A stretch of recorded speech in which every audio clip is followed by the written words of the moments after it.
welcome to the NoobTube YouTube channel for day 129. This was the 6th of January 2023, a Friday. So I started the day out with an accountability call in the morning, the accountability crew that I'm working with. And then I had 3 appointments for Power, my business, my solar business. And then I did 45 minutes on the treadmill, including a 5-minute jog. And then I worked on checklist items. I attended a power training call, and there was the powerful message from the CEO. And then I had the Remote Wellness Academy, the part 2 of that, because the gentleman that I was doing the call with, he had to break. So we finished up that. That was a long process.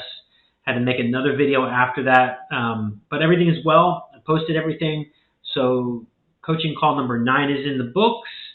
And we're making good progress through the Remote Wellness Academy. And then I was working on Facebook ads on day 129. So that was my day for day 129. If you have any questions, like, comment, and subscribe. And I will talk to you tomorrow. Thank you.